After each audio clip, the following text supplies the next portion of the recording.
Hi there, I'm Tim Autrey, and welcome to Principle-Based Performance Improvement, where we combine timeless wisdom with modern science and practical tools to help you move yourself and your organization toward better, safer, and more productive outcomes.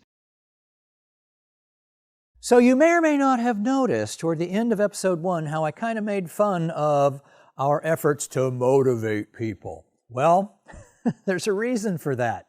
And the reason is you can't motivate another human being to do anything. Now, we can influence, absolutely, and we're going to talk about the different ways to influence and all of that, but you can't motivate. And the reason for that is because all motivation is internal. It all comes from the inside. And to kind of frame where we're headed with this, all motivation for you and me comes from our internal answer to this question right here, W-I-I-F-M. And I'm sure you all know what that stands for, right? W-I-I-F-M?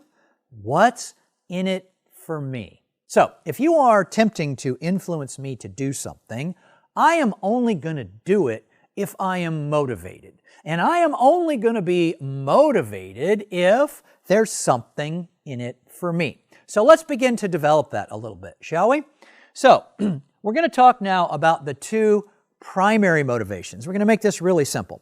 Back to that concept of what's in it for me, at a very simplistic level, the answer is going to be one of two things. It's either going to be, okay, when I do this thing, I'm going to avoid pain, or I'm going to acquire some pleasure. Now, these are some fill-in-the-blanks there on page 36. I trust you're completing your manual, so you'll have a nice reference book when we're finished with all of this.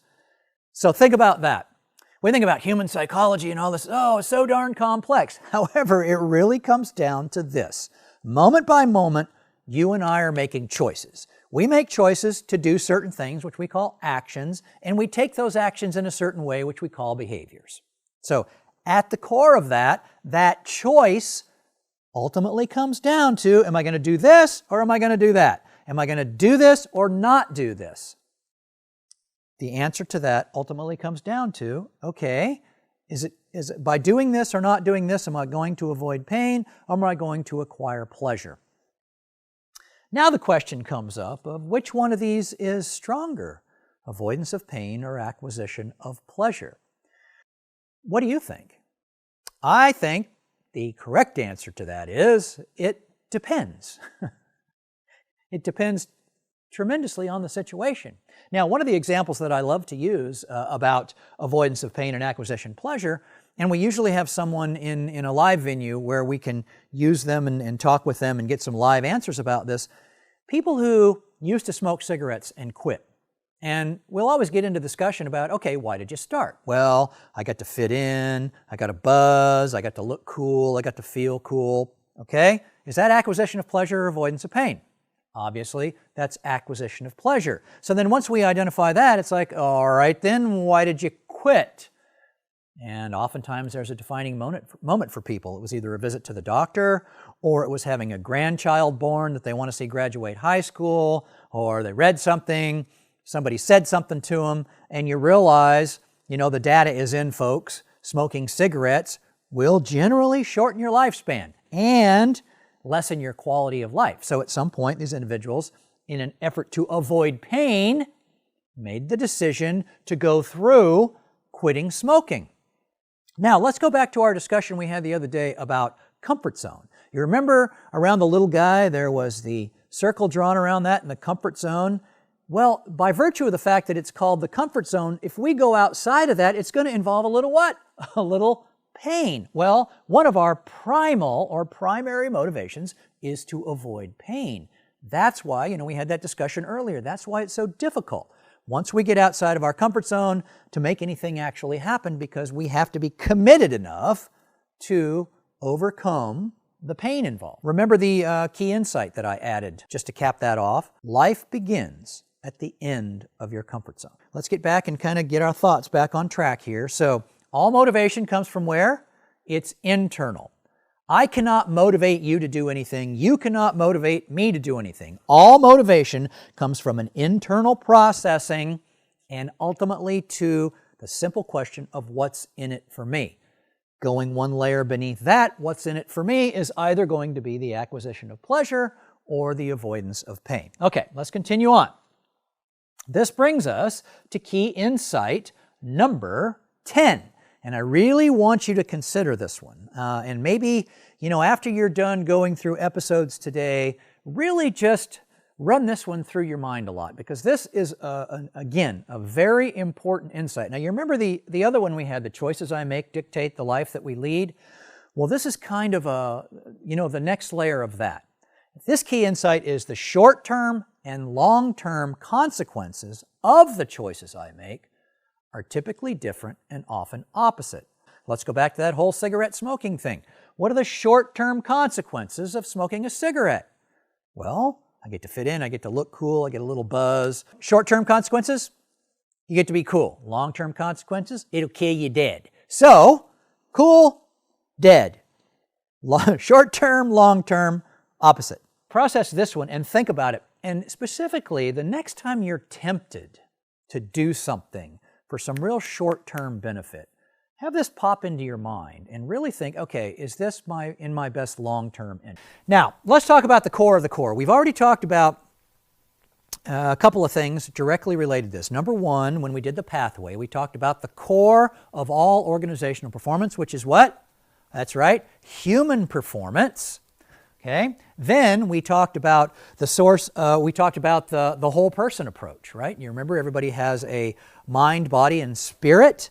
And where all those intersected was the unique personal self. And out of that, with all those things combined at any given moment comes an individual's reasons why. And the reasons why now are going to be directly related to answer to the question of what's in it for me. Okay, you got that. Underneath that is either avoidance of pain or acquisition of pleasure. So I trust you're starting to put some of these pieces together. Well, this is another way of looking at this. So if we look at the core of the core now, this would be an individual. And if we're observing them, we can see what they do, which are their actions. We can see how they do it, which are their behaviors. And now let's remember back to the formula for human performance. So we had human performance equals something times A plus B. Actions plus behaviors. What was the missing element there? The W, right? Which stands for why. At the core of everything any human being does is their own internal, personal reasons why. And that's why you can't motivate someone, because anything you and I do is external. The choice and decision to actually do something or not do something and how we're going to do it or not do it comes from the core. It's very internal. So I guess one of the questions we want to throw on the table right now is, how can we get to this? How can we approach that? Now, well, that's what this module is all about. So again, that why comes from the answer to this question, what's in it for me? All right, so now to start piecing some of this together relative to the golden sphere here, and by the way, this, if you're familiar with the work of Simon Sinek, this comes from his work right here. We can put this inside this hierarchy, this spectrum. So we have our internal personal reasons why we do whatever it is we do, and that's going to be climbing up the ladder all the way up to self-actualization, and then around that, and you've got some fill in the blanks here. This is how this all works, and we're going to talk about what goes in those blanks when we get to Module 6. And I think I mentioned this earlier. How do you get a team member, whether it's you or me or anybody else, to do the right thing when nobody's watching? In which one of these environments do you think you and I or anybody else are going to actually do that? Well, we could do it in either environment, but it ultimately comes back to whether or not we want to. So when the environment is based more on promoting people wanting to do the right things rather than telling them you have to do this, performance goes up tremendously.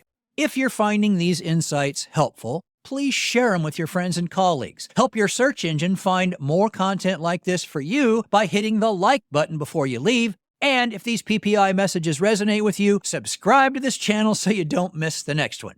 Until next time, my friend, be safe, stay humble, and make a difference.